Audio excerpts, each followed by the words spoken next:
Jika dalam legenda masyarakat Jawa, aksara Hanacaraka diciptakan oleh Prabu Ajisaka, tapi tahukah kalian jika beberapa aksara atau huruf yang digunakan oleh beberapa bangsa di dunia ini diciptakan oleh para misionaris Kristen? Huruf apa sajakah itu? Tapi sebelum kita bahas lebih lanjut, jangan lupa untuk klik subscribe, like, komen, dan share jika merasa channel ini bermanfaat. Oh iya, jika kalian ingin membantu pengembangan channel ini, kalian dapat memberikan sedikit donasi dengan klik tautan di kolom deskripsi.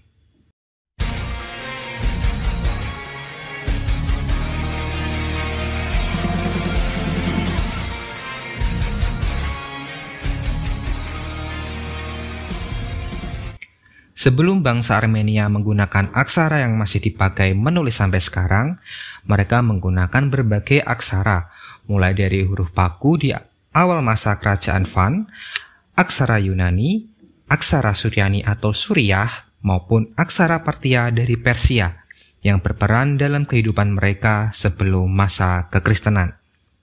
Dilansir dari situs ancientorigin.net, aksara Armenia yang sekarang dibuat oleh seorang bangsawan yang kemudian menjadi biarawan Kristen bernama Mesrop Mastots.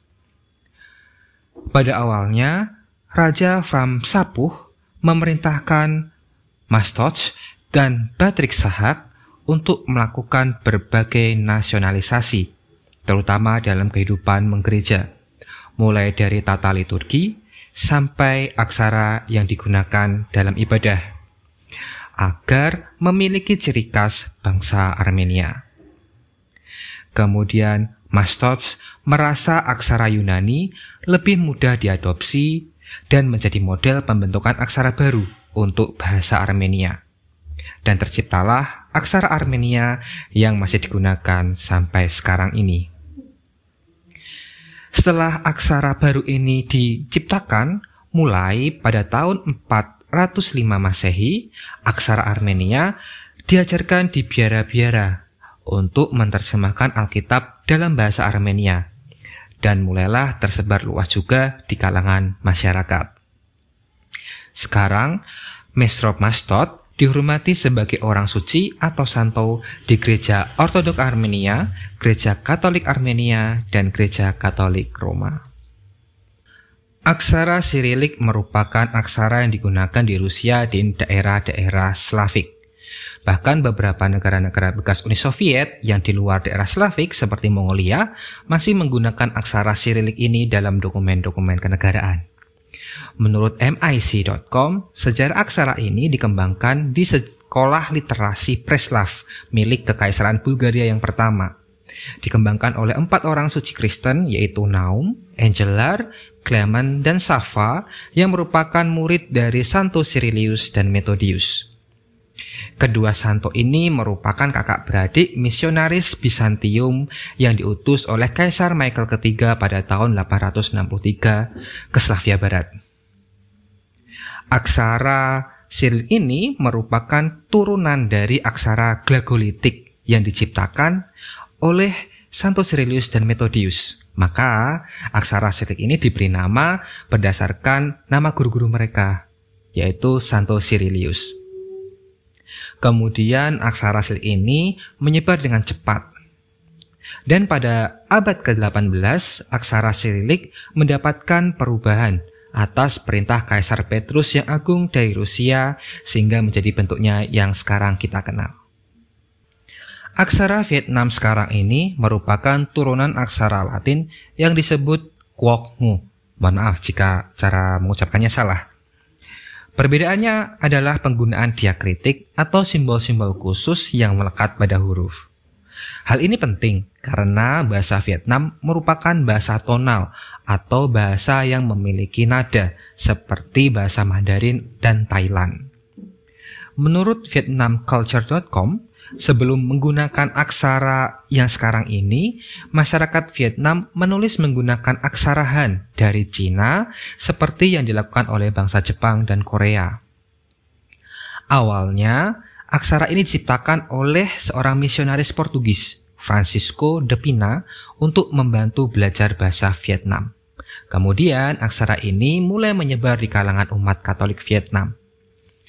Penyebaran penggunaan aksara Vietnam ini semakin meluas sejak Kaisar Khai Dinh mendeklarasikan reformasi dalam pendidikan, terutama menghilangkan unsur-unsur Konfusius dan Jaina. Hal ini juga dipengaruhi oleh para misionaris dari Perancis. Nah, salah satu hal yang dihilangkan adalah melarang penggunaan aksara Han dan menggantinya dengan aksara Quoc Ngo.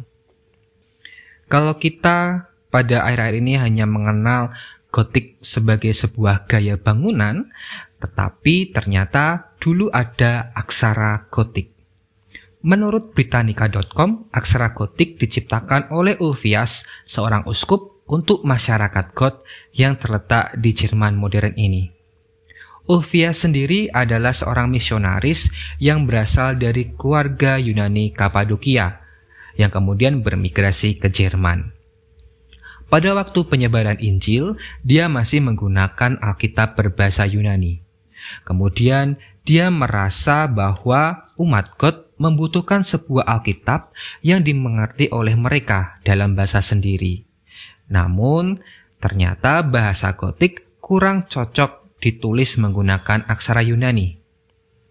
Maka dia kemudian menciptakan sebuah aksara khusus untuk menulis Alkitab dalam bahasa Gotik yang diambil dari aksara Yunani ditambah aksara Latin dan aksara runik untuk melambangkan suara dalam bahasa Gotik yang tidak bisa diwakilkan oleh aksara Yunani. Aksara Gotik digunakan sampai abad ke-7 dan mulai menurun penggunaannya setelah diadopsinya aksara Latin. Terakhir, aksara GS. Aksara GS merupakan aksara yang masih digunakan di Ethiopia saat ini.